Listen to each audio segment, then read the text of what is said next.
Assalamualaikum warahmatullahi wabarakatuh.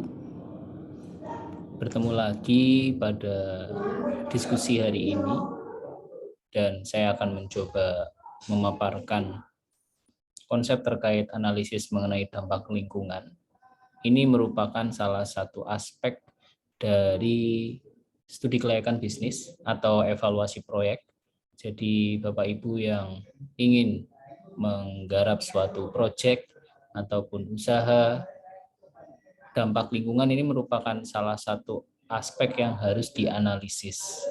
Dan pengertian dari analisis dampak lingkungan itu sendiri dimulai dari menurut PP nomor 27 tahun 1999 di pasal 1 berkaitan dengan konsep kajian. Sebenarnya kajian terkait seberapa besar dan seberapa pentingnya suatu usaha atau kegiatan yang direncanakan dan efeknya terhadap lingkungan hidup yang diperlukan bagi proses pengambilan keputusan atau tentang penyelenggaraan usaha dan atau kegiatan tersebut. Kemudian dari Kasmir dan Jafar mengatakan bahwa arti lain dari analisa dampak lingkungan adalah suatu teknik untuk menganalisis apakah proyek ataupun usaha yang akan dijalankan ini dapat mencemari lingkungan atau tidak, dan jika memang mencemari lingkungan, maka perlu suatu analisa bagaimana alternatif pencegahannya. Dan menurut Suratmo itu sendiri mengemukakan bahwa analisis mengenai dampak lingkungan adalah hasil studi mengenai dampak suatu kegiatan yang memang direncanakan terhadap lingkungan hidup yang diperlukan bagi proses pengambilan keputusan. Jadi kurang lebih gambaran dari analisis dampak lingkungan hidup adalah suatu perencanaan yang berbasis pada lingkungan hidup, di mana ketika akan muncul suatu pencemaran atau suatu eksternalitas negatif, maka analisa itu harus muncul dan juga harus dicarikan juga solusinya. Sehingga dengan konsep solusi tersebut akan muncul suatu proses pengambilan keputusan. Dan ada beberapa konsep terkait dampak yang ditimbulkan, mulai dari dampak terhadap tanah dan kehutanan. Misalkan Bapak Ibu ingin merubah konsep, misalkan pengen melakukan proyek berbasis properti yang mana akan merubah tempat atau merubah fungsi yang tadinya mungkin berbasis pertanian yang kemudian dirubah menjadi properti, maka akan muncul dampak. Kemudian baik itu dampak terhadap air itu sendiri di sekitarnya maupun terhadap udara serta terhadap manusia itu sendiri. Ketika kita berbicara konsep suatu lingkungan yang mungkin tidak banyak manusianya, mungkin nuansanya masih asri dan sebagainya. Tapi ketika sudah mulai banyak, baik itu pabrikasi, baik itu industrial ataupun properti-properti, maka mungkin efek-efek negatif yang akan dirasakan baik itu dari manusia ataupun lingkungan hidup lainnya akan mulai terdampak. Oleh karena itu, perlu suatu strategi atau statement yang nantinya harus Bapak Ibu tuliskan di dalam studi kelayakan itu agar hal-hal yang kemungkinan besar akan muncul itu sudah dicari dulu alternatifnya dan sudah didapatkan dulu solusinya. Sehingga ketika solusi itu bisa menjadi suatu pegangan ketika memang nantinya usaha Bapak Ibu akan mulai berjalan. Karena sekali lagi, dalam studi kelayakan bisnis itu biasanya kita melakukan suatu perencanaan yang memang usaha itu belum dilakukan dan akan dilakukan. Seperti itu. Dan selanjutnya, sebenarnya apa Bapak Ibu untuk tujuan dan kegunaan studi AMDAL ini sendiri adalah untuk menduga atau memproyeksikan atau melakukan forecasting terhadap kemungkinan terjadinya dampak dari suatu rencana usaha atau kegiatan, baik ada nilai ekonominya maupun dalam konsep intangible economics itu sendiri, secara langsung maupun tidak langsung dalam arti kata. Nah, Bapak Ibu yang kami hormati, apa saja hal-hal yang harus dilakukan untuk mencapai tujuan dari AMDAL? Yang pertama adalah mengidentifikasi semua rencana yang akan dilaksanakan. Misalkan dalam beberapa kasus yang kami pegang itu terkait bagaimana kajian terkait badan layanan usaha daerah di salah satu kabupaten, dan itu berkaitan, saya sebut Kabupaten Banyumas waktu itu, berkaitan dengan pengelolaan sampah berbasis TPA BLE. Di situ kami ingin melihat bagaimana rencana, kami melihat gitu ya potensi rencana usaha bagaimana mengubah sampah menjadi nilai yang lebih baik. Nah, di situ kita mengidentifikasi apakah bisa menjadi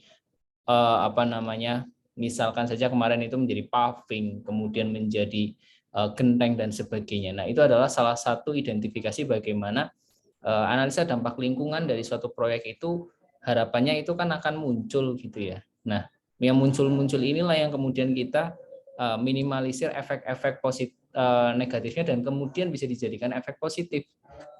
Kemudian adalah mengidentifikasi komponen-komponen lingkungan hidup yang kemungkinan terkena dampak besar dan penting. Nah, saya ambil contoh lagi, misalkan saja ketika kita melakukan analisa, yang kemarin itu juga kami melakukan analisa kajian kelayakan perubahan rumah sakit di daerah Balong, bukan Balong, di daerah Ponorogo, dan di situ kami melihat bahwa salah satu perubahan rumah sakit itu adalah bagaimana limbah infeksius itu bisa diminimalisir. Nah, disinilah kita mengidentifikasi komponen-komponen lingkungan hidup yang memang tempat yang paling proyeksi dan pas untuk bagaimana limbah infeksius itu dibuang. Nah, kemudian yang ketiga adalah memperkirakan dan mengevaluasi rencana usaha yang kemungkinan menimbulkan dampak besar dan penting terhadap lingkungan hidup. Serta ini penting juga merumuskan RKL dan juga RPL. Karena dokumen AMDAL ini memang terdiri dari susunannya adalah RKL dan RPL, salah dua diantaranya. Kemudian kegunaannya apa sebenarnya Bapak Ibu untuk dilaksanakannya studi AMDAL? Sebagai bagian dari perencanaan dan pengelolaan usaha dan juga pembangunan suatu wilayah, dan juga membantu memproses dalam pengambilan keputusan serta memberi masukan untuk menyusun desain yang secara rinci dari rencana usaha. Jadi bagaimana Anda menyusun suatu konsep secara tertulis yang kemudian konsep itu dibaca oleh tidak hanya Anda tapi oleh orang lain, bisa jadi investor ataupun pemerintah yang nantinya akan memberikan izin atau tidak kepada proyek Anda. Dan kemudian selanjutnya adalah memberi masukan untuk menyusun rencana pengelolaan dan juga pasti ya ketika proyek itu sudah berjalan dan sudah established atau berdiri sejak gitu misalkan, pasti akan ada monitoring atau pemantauan, ada evaluasi dari rencana usaha itu sendiri untuk ekspansi atau pengembangan yang lebih baik lagi. Dan selanjutnya adalah memberi informasi kepada masyarakat terkait dampak yang ditimbulkan. Jadi ketika nanti ada dampak ataupun ada sesuatu yang memang menjadi eksternalitas, masyarakat itu sudah tahu dan masyarakat tidak perlu ada komplain yang berlebihan. Karena juga ketika Bapak Ibu sudah menyampaikan ada masalahnya nanti, kemudian Bapak Ibu juga akan memberikan solusinya. Misalkan saja pembangunan properti, pasti otomatis properti dalam arti misalkan bangunan 3 lantai, 2 lantai, otomatis akan banyak truk, akan banyak eskavator yang datang dan sebagainya yang kemudian akan merusak apa? Jalanan di lingkungan yang akan didatangi atau yang akan dilewati. Nah, di situ Bapak Ibu langsung berpikir, solusinya apa? Ya mengganti, menambal ataupun membersihkan lagi sampai dengan baik kembali. Itu contohnya.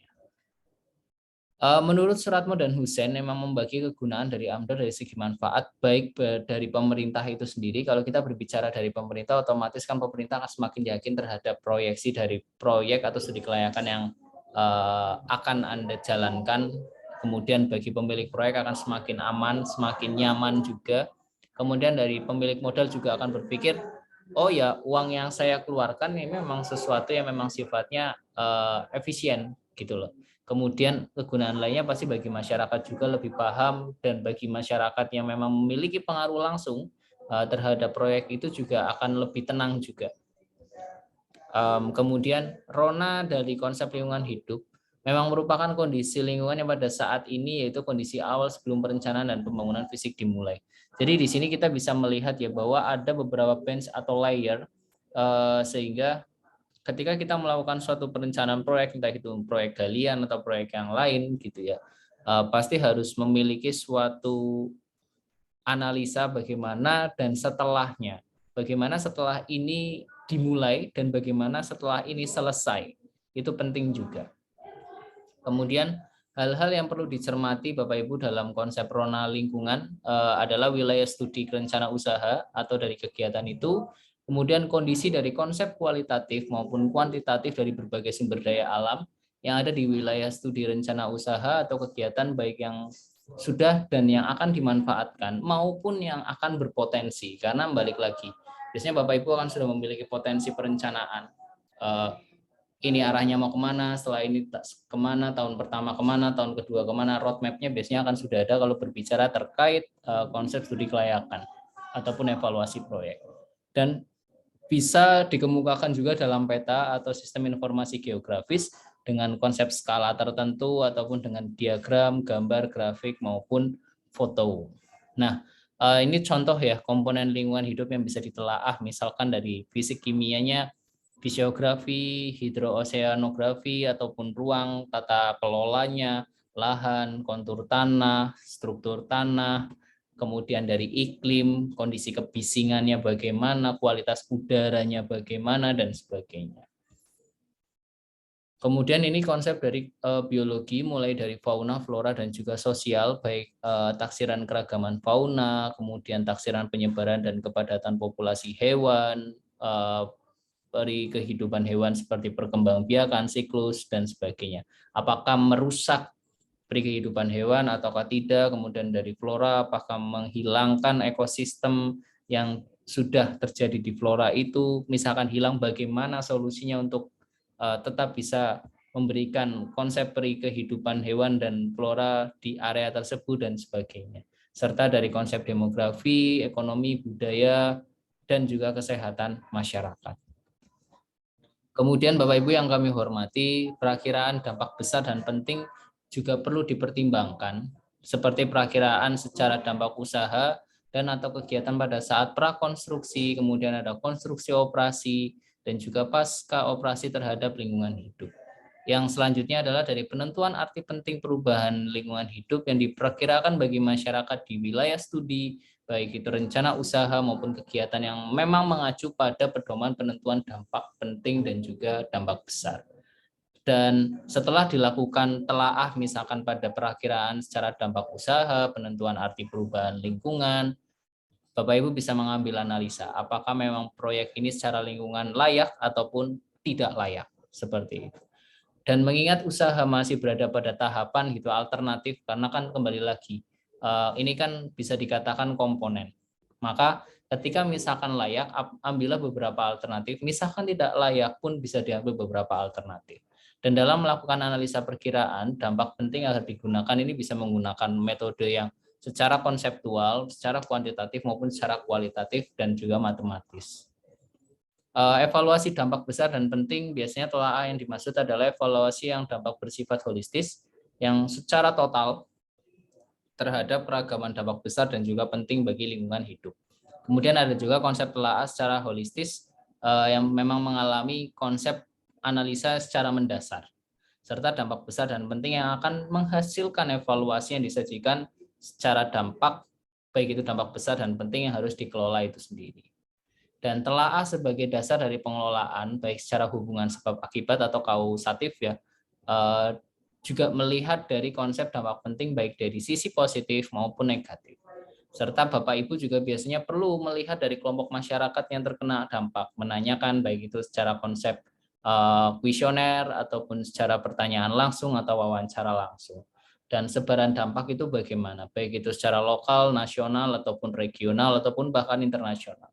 Dan juga perlu adanya analisa risiko dari bencana alam jika memang berada di area-area bencana alam yang ataupun rawan bencana alam, longsor, gunung meletus, dan sebagainya. Misalkan Bapak Ibu berkeinginan membuat proyek terkait pembangunan villa, resto di area dataran tinggi yang itu mungkin dekat dengan pegunungan, tapi di situ juga pusat wisata. Jadi bagaimana nih analisa risiko dan bencananya? Seperti itu juga bisa ditulis di situ. Ruang lingkup biasanya berkaitan dengan rencana usaha, baik itu kegiatan penyebab dampak, komponen langsung yang memang berkaitan dengan dampak yang ditimbulkan, kondisional lingkungan hidup, baik yang terkena dampak yang ditimbulkan. Kemudian ada juga jenis-jenis kegiatan yang ada di sekitar rencana, itu juga bisa ditulis, ruang lingkupnya, aspek-aspek yang barusan tadi saya sampaikan, ini mengacu pada dokumen kerangka acuan untuk analisa dampak lingkungan. Metodenya bisa secara primer ataupun sekunder, Bapak Ibu. Jenis datanya bisa bersifat sahih, yang terpenting bisa dipercaya dan diperoleh langsung, baik itu menggunakan teknik langsung ataupun teknik menggunakan alat yang memang bersifat sahih. Kemudian metode pengumpulan data yang berbagai komponen lingkungan hidup yang bisa diteliti, lokasi pengumpulan data dengan skala memadai, pengumpulan data dan informasi untuk demografi sosial ekonomi, sosial budaya, pertahanan dan keamanan dan sebagainya yang memiliki reliabilitasnya yang tinggi. Nah, bagaimana sistematika penyusunan dokumen AMDAL? Analisa AMDAL memang perlu disusun secara matematis, bisa langsung dipahami, bisa mengambil keputusan, perencanaan, ada uraian-uraian terkait rencana usaha, kemungkinan kesenjangan data, dan juga beberapa hal yang memang perlu untuk dilengkapi menjadi ringkasan. Beberapa kegunaan dan keperluan rencana usaha, Bapak Ibu bisa melihat bahwa dari penentuan batas-batas lahan, dari rencana, kemudian skalanya bagaimana, hubungan antara lokasi dengan ketersediaan sumber daya air, sumber daya alam, baik itu hayati dan non-hayati, yang memang serta sumber daya manusia yang memang diperlakukan oleh rencana usaha, dan memang sudah ada rencana dari kegiatan usaha itu sebelum beroperasi dan akan beroperasi serta setelah beroperasi. Kemudian ada juga alternatif berdasarkan hasil studi kelayakan, uraian tentang masing-masing alternatif dan sebagainya. Kemudian dari tata letak usaha dilengkapi dengan peta yang berskala memadai, informasi letak bangunan, struktur lainnya dan sebagainya. Kemudian kegunaan dan keperluan tahap pelaksanaannya bisa direncanakan menggunakan timeline, banyak aplikasi yang memang berbayar ataupun gratis berkaitan dengan bagaimana membuat timeline rencana usaha secara e-catching ataupun secara simple dengan konsep raw dan tabel misalkan gitu ya. Uraian secara mendalam juga konsepnya bagaimana, berapa lama, apa saja dampaknya, dan bagaimana konsep pasca operasinya. Mulai misalkan saja dampak dari tahapannya adalah tahapan konstruksi yang memang difokuskan pada kegiatan yang memang menimbulkan dampak, misalkan rencana tenaga kerjanya berapa, asal tenaga kerjanya berapa, kualifikasi pendidikannya seperti apa, pembangunan sarana dan prasarananya seperti apa, pengangkutan bahan material yang memang pasti ini memberikan dampak lingkungan hidupnya seperti apa, tipe dan jenis peralatannya seperti apa. Uraikan juga terkait pembangunan unit, pengendalian dampak, serta rencana pemulihan kembali bekas dari material, bahan, gudang, jalan, dan hal-hal yang memang berkaitan dengan usaha konstruksi itu sendiri. Kemudian ada juga dari konsep tahap operasi, mulai dari desain, spesifikasi, jenis teknologi, bahan baku, bahan penolong, rencana tenaga kerja lagi, rencana penyelamatan, penanggulangan bahaya, serta karakteristik limbah. Limbah padat, limbah cair, limbah gas, dan ya B3 ataupun non B3. Kemudian tahap pasca operasi ini juga penting, rencana untuk merapikan semua bekas-bekas timbunan bahan ataupun misalkan bedeng ya, kalau bekerja Anda membuat properti biasanya kan akan bikin bedeng. Bedeng itu kayak rumah semi permanen, rumah sederhana yang memang digunakan untuk tempat istirahat pekerja, tempat untuk menaruh material dan sebagainya. Itu nanti setelah itu mau dibuang kemana, gudangnya terus bagaimana, jalan darurat mau seperti apa, dan kemudian rencana rehabilitasi atau reklamasi lahan yang sudah dilaksanakan atau perlu dilaksanakan setelah masa pembangunan proyek berakhir, serta rencana pemanfaatan kembali jika memang punya tujuan lain setelah rencana usaha itu berakhir. Kemudian rencana penanggulangan tenaga kerja yang memang dilepas setelah masa usaha berakhir. Bapak Ibu yang kami hormati, begitulah konsep dari analisa dampak lingkungan atau AMDAL, dan ini merupakan salah satu analisa yang diperlukan bagi Bapak Ibu untuk bagaimana mensukseskan proyek ataupun usaha yang akan Bapak Ibu lakukan. Jangan lupa subscribe, like, dan tunggu video-video kami berikutnya. Assalamualaikum warahmatullahi wabarakatuh.